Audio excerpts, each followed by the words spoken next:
Assalamualaikum warahmatullahi wabarakatuh. Perkenalkan, nama saya Sheila Rahima Agustin. Saya dari kelas HKIA semester 4 dengan NIM 201110025.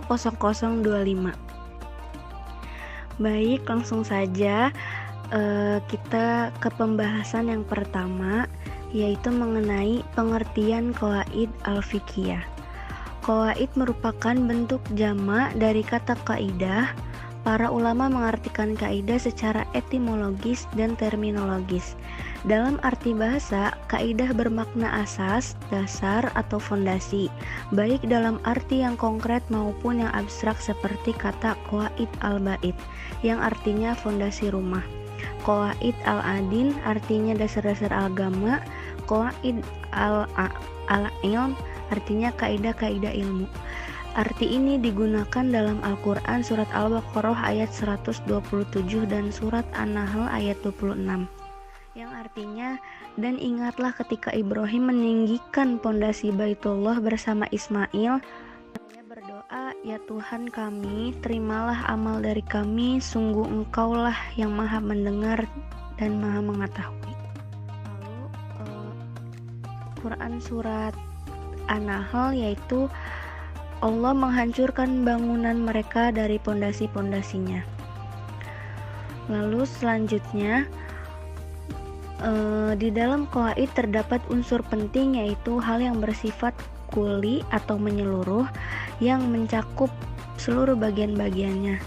Dengan demikian, maka al-qawaid al-fiqhiyah secara etimologis adalah dasar-dasar atau asas-asas yang bertalian dengan masalah-masalah atau jenis-jenis fikih. Dengan demikian, di dalam hukum Islam ada dua macam kaidah, yaitu yang pertama kaidah-kaidah ushul fiqh, dan yang kedua yaitu kaidah-kaidah fikih, yaitu kaidah-kaidah yang disimpulkan secara menyeluruh dari materi fikih dan kemudian digunakan pula untuk menentukan hukum dari kasus-kasus yang timbul yang tidak jelas hukumnya di dalam nas. Lalu pembahasan yang kedua tentang ruang lingkup qawaid fiqhiyah. Menurut Muhammad Az-Zuhaili dalam kitabnya Al-Qawaid Al-Fiqhiyah, berdasarkan cakupannya yang luas terhadap cabang dan permasalahan fikih, juga berdasarkan disepakati atau diperselisihkannya, maka qawaid fiqhiyah oleh mazhab-mazhab atau satu mazhab tertentu yang terbagi pada 4 bagian, yaitu 1. Al-Qawaid Al-Fiqhiyah Al-Asasiyah Al-Kubra, 2. Qawaid al-kulliyah, yaitu kaidah-kaidah yang menyeluruh yang diterima oleh mazhab-mazhab. Yang ketiga, al-qawaid al-mazhabiyah atau kaidah mazhab, yaitu kaidah-kaidah yang menyeluruh pada sebagian mazhab saja dan tidak pada mazhab yang lain. Yang keempat, al-qawaid al-mukhtalaf fiha fi al-mazhab al-wahid, yaitu kaidah yang diperselisihkan dalam satu mazhab. Lalu lanjut ke pembahasan yang ketiga, yaitu tentang objek kajian qawaid fiqhiyah. Objek kajian qawaid fiqhiyah adalah perbuatan mukallaf atau subjek hukum. Mukallaf adalah sebutan bagi seseorang yang perbuatannya telah terkait dengan syariat. Maksudnya adalah seorang mukallaf oleh Allah dianggap sebagai orang yang telah dapat dibebani hukum dan tanggung jawab atas perbuatannya. Jadi bisa dikatakan bahwa objek kajian qawaid fiqhiyah adalah perbuatan mukallaf itu sendiri. Dan selain perbuatan mukallaf, objek kajian qawaid fiqhiyah juga terhadap materi fikih itu sendiri yang dikeluarkan dari kaidah fikih yang sudah mapan, yang tidak ditemukan nasnya secara khusus di dalam Al-Quran, As-Sunnah, atau Ijma.